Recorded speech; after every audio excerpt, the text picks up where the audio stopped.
మెదక్ జిల్లా బీసీ సంక్షేమ సంఘం ఆధ్వర్యంలో మహాత్మా జ్యోతిబా పూలే 134వ వర్ధంతి సందర్భంగా పూలే విగ్రహం వద్ద ఘన నివాళులు అర్పించారు నాయకులు. ఇక వారు దేశ ప్రజల కోసం చేసిన సేవలను పలువురు కొనియాడారు.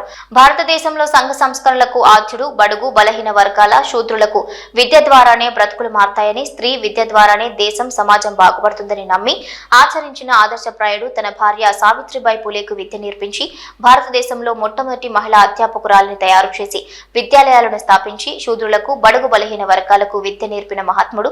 బాల్య వివాహాలు, వితంతు వివాహాలు, సతీ సహగమనం వంటి అనేక సంఘ సంస్కరణలకు ఆద్యుడు. గాంధీ, అంబేద్కర్ల గురువు మహాత్మా జ్యోతిబా పూలే గారి ఆశయాలను కొనసాగిస్తున్న వారికి మా ఘన నివాళులను తెలిపారు.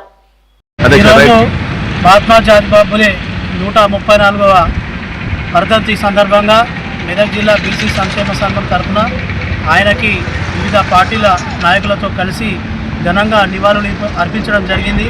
మరి ఈరోజు మన బడుగు బలహీన వర్గాలు, ఎస్సీ, ఎస్టీ, మైనారిటీలు కూడా ఈ దేశంలో ఈ విధంగా చదువులో ముందుకు వెళ్ళడానికి ముఖ్య కారకుడు జ్యోతిరావు పూలే. మహాత్మా గాంధీ కూడా తన గురువు ఎవరని చెప్తే జ్యోతిబా పూలేనే చెప్పడం జరుగుతుంది.